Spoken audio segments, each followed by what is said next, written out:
Okay, so when I start one of my abstract paintings, I start off with a bit of mark making. So I just gather some materials, got some inks, some charcoal graphite sticks, some crayons, and just start by placing some marks on the page, like this. If you just do random marks, then you might end up with a bit of a squiggle. So sometimes what I do is this. I've made, this one says number 16, so I've obviously made at least 16 of them.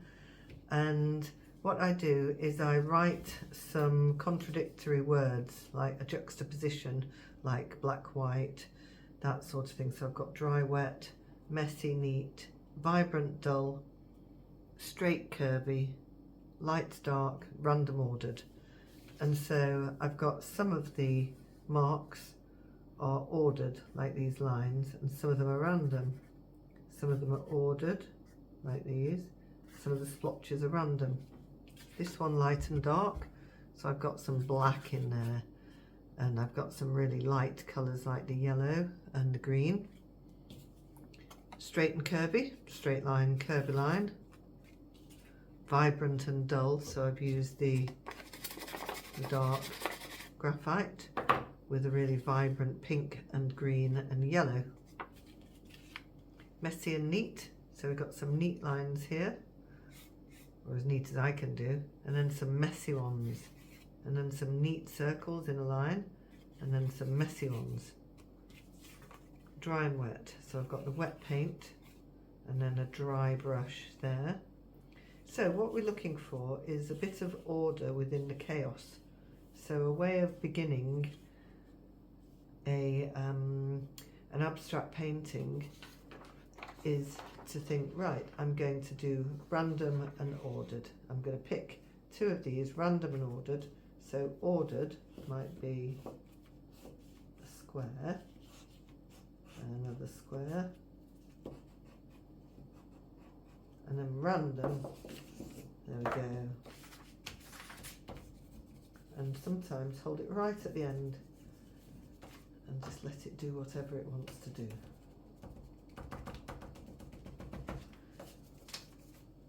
And then you might go back to ordered again. And it's a way of getting something on the page, and you can fill the page like an ice skater fills the rink. You can just think, right, I need to do something up here.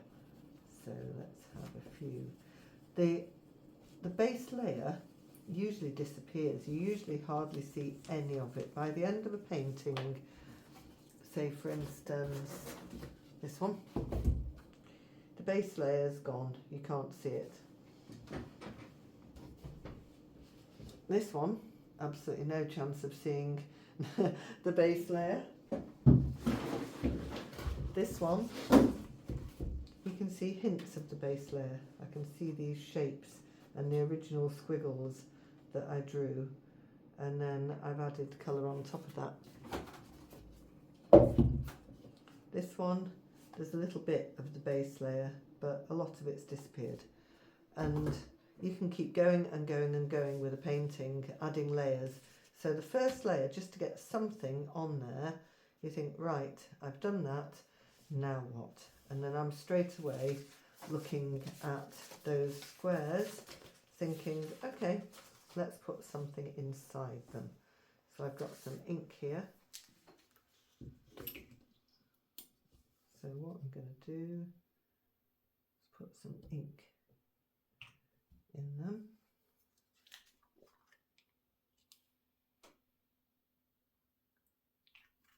And I'm going to try and keep the ink inside the lines.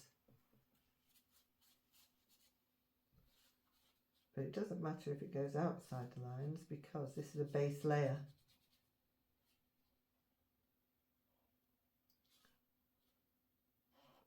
So this is the ordered bit. I'm going to go over that and see what happens. Okay, and then instead of putting the brush in the water, I'm going to use it.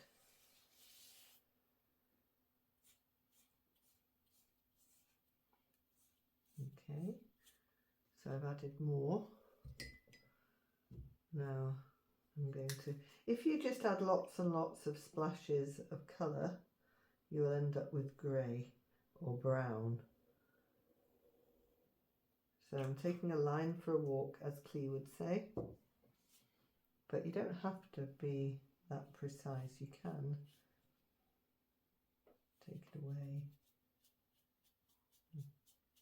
So beginning of an abstract painting, and then might be some dynamic lines. Or you might think, no, I would like something more orderly again. So perhaps more in the way of circles.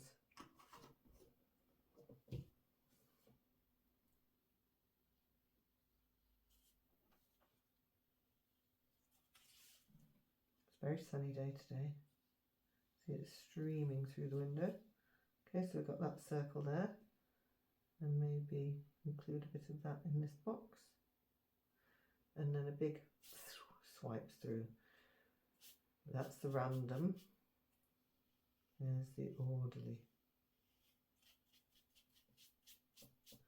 So random, orderly, random, orderly, random, random. So that's how I begin. I just start playing with materials, any materials. And you just think, does it feel good? It's about well-being as well. So this feels good to me, to make these sort of random shapes. And it's almost like a little child having a bit of a tantrum. It's almost like you're just letting go, and it doesn't matter what you do, and you're not being judged. After a bit, turn the paper upside down, or the canvas. Think, right, let's add a bit more here. I might start thinking about adding larger areas. I've got some blue.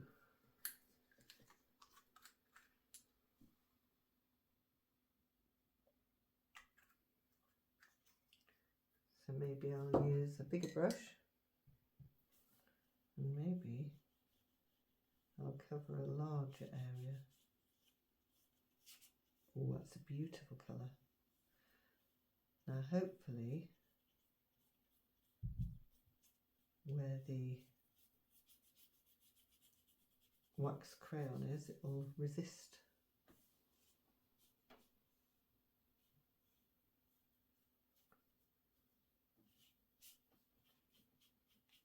Again, basic layers, early layers, are unlikely to be here showing through at a later stage.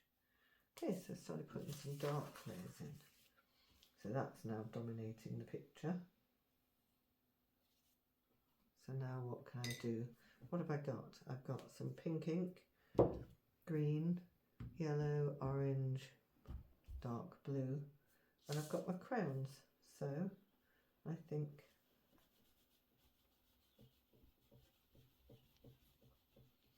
and it's almost like playing, just abandon all idea of reason and just think, regardless of whether it fits normality, regardless of whether it fits normal conventions, just play, look for spaces, fill the space.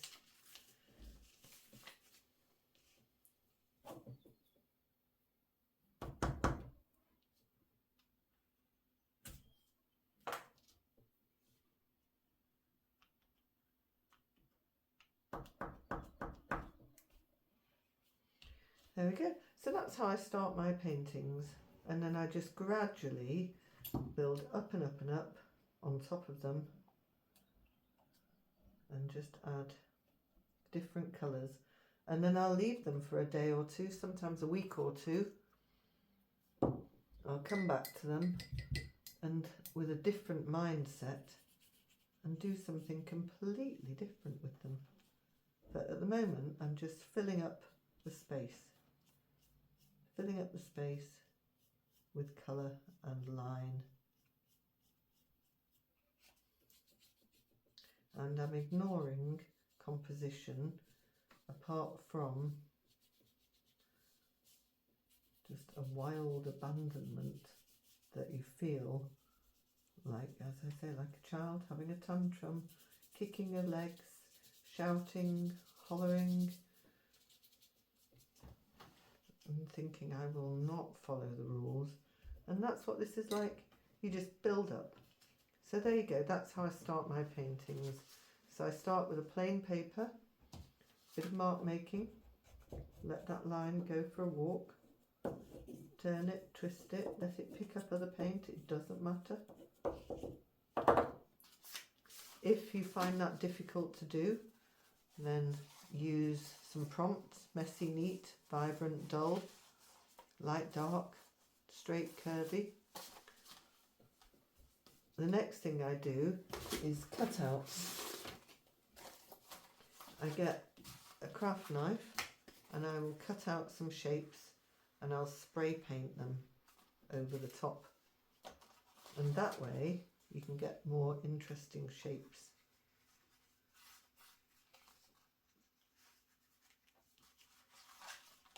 So let's try a bit of spray painting.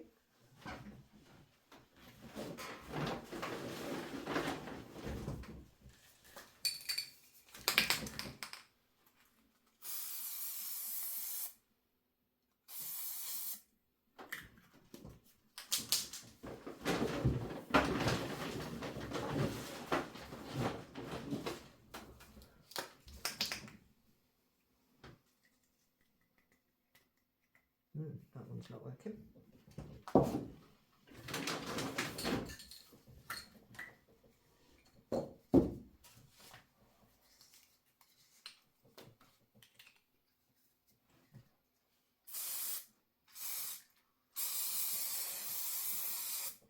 Okay, so I'll try a little bit of spray painting.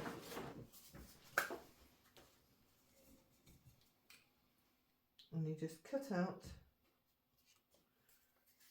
your shapes like this. Spray over the top of what you had. And I think, okay, there's a bit too much yellow there. Try something else. Normally I have about 6 different paints with me. Okay, let's try this.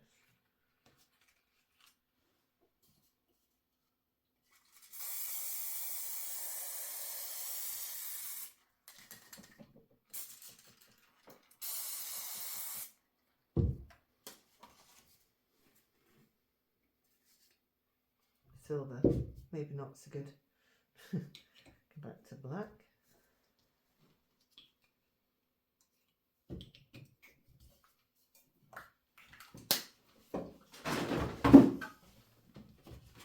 Try a couple of more circles over here.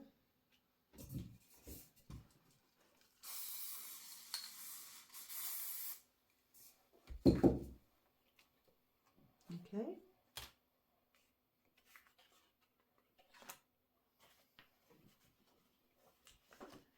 Maybe a couple of lines.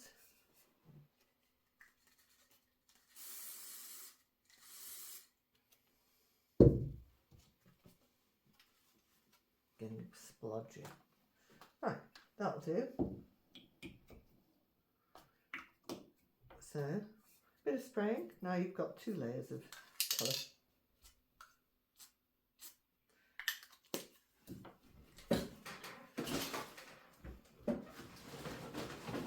Next thing I do is get some pens out. Get some pens. And then you can start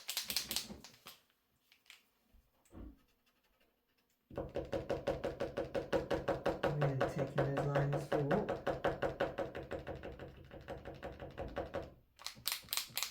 Okay, maybe that's empty.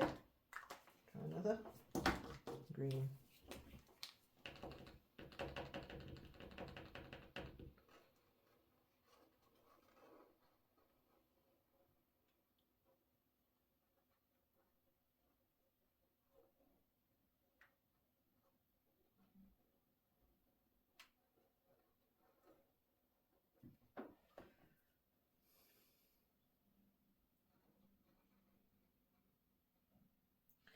So this is sort of trying to make sense out of the chaos.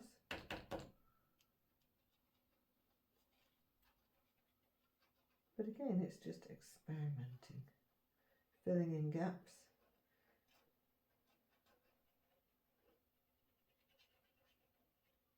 Big splodge. Get my whole hand in there. Okay, turn it around again.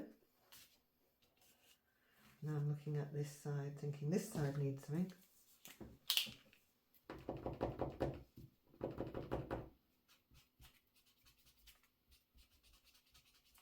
And it's those juxtaposition of colours, pink on blue, a rectangular shape that's ordered on a messy splodge. And you just build up like that. You just build up, build up, build up.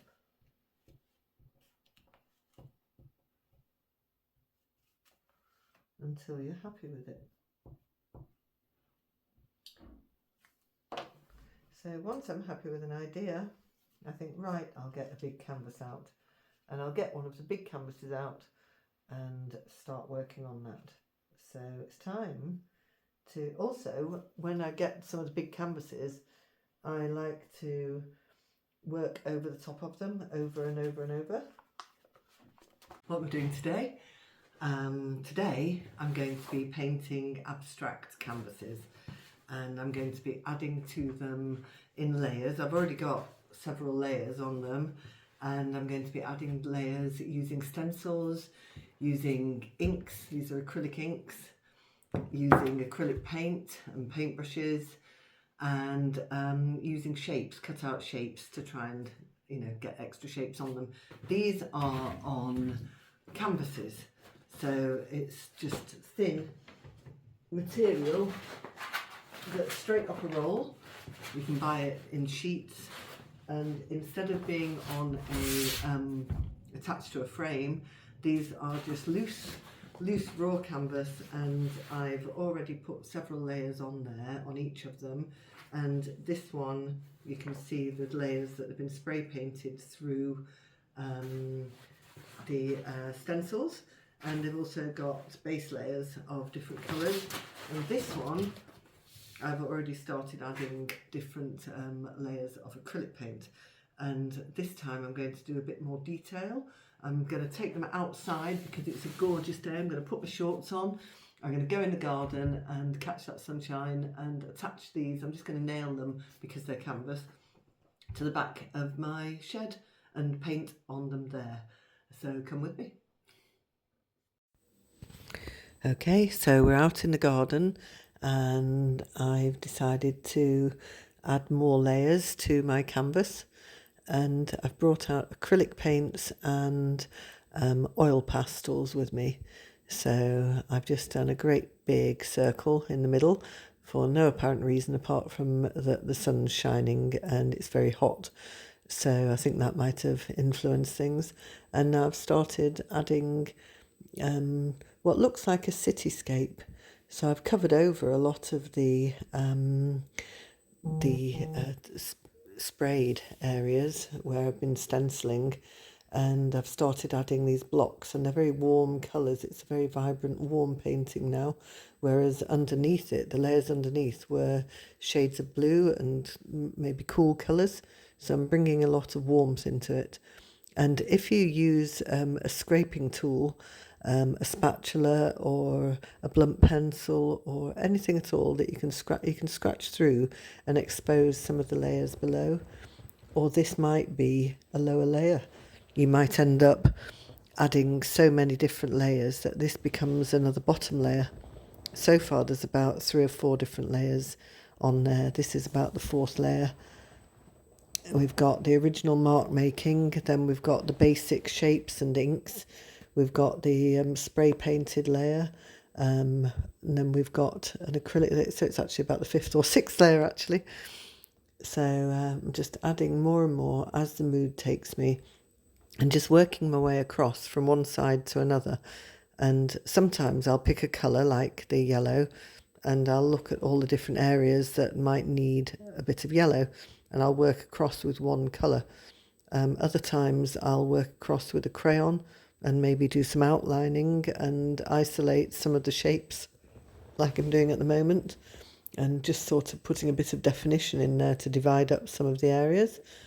And this is to lead the eye. It's taking a line for a walk, as Kelly would say, but it's also adding definition and shadow and that juxtaposition of dark and light. So I'm going for some large areas, some small detailed areas, and I'll just keep on building it up until it feels like it's right to me. And only you know when something's right and when it isn't. Now I'm putting a big splodge there, don't know why, just feels right, and in the centre. So, if something doesn't feel right, let it either scrape it off while it's wet or let it dry and then work over it again.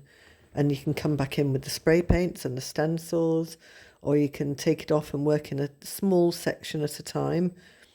And so deepening the reds. So I've got some nice contrast going on now.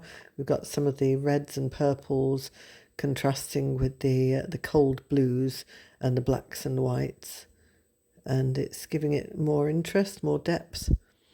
And sometimes you can overdo it, and other times you can just leave it for a week and then come back in with some new ideas, or turn it upside down, turn it vertical, and maybe choose a random colour without looking and see what you can do with that. There are lots of different ways.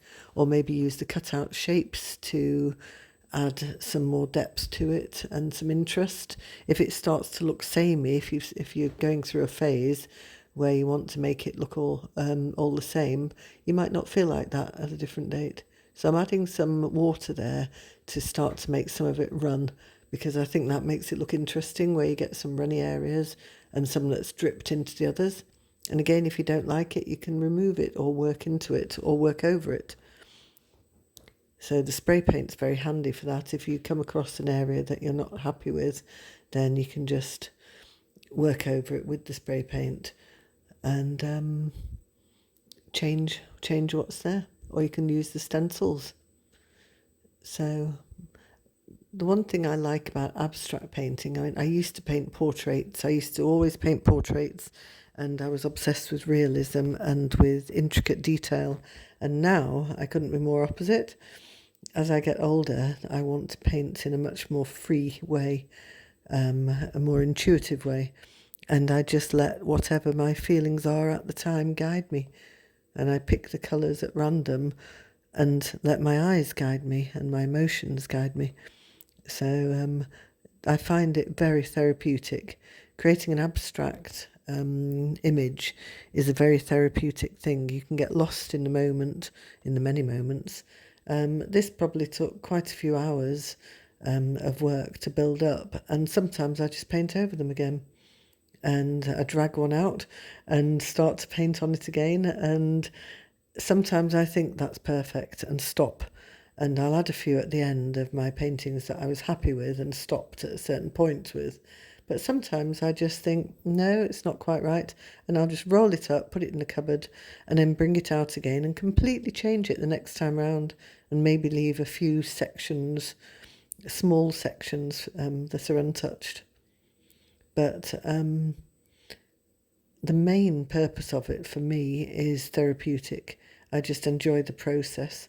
I enjoy watching the painting come alive. I enjoy watching the colours blend and meld and sit next to each other on the canvas. But the actual process of applying the paint for me is the reward. Not looking at the painting, I just roll it up and put it in the cupboard and bring it out every now and again when I feel like doing a bit more. But for me, the main reason to paint is the joy of the actual act of painting. And I find it so rewarding. I mean, if somebody else likes my painting, that's rewarding as well. You feel such joy if someone says they like it or appreciate it. But for me, the main thing is the action, the act of doing. And that's very different from previously, when the enjoyment was in recreating someone's face. Now it's in experimental surprise. And sometimes you are happily surprised and you are pleased with the result enough that you can frame it. And other times it's just the actual action of painting that is so therapeutic, good for the soul. So I've got a great big burning dollop of sunshine in the middle of this one, and it looks like a hot cityscape as well. But it could be anything. It could be anything. So here's some examples of work that I like.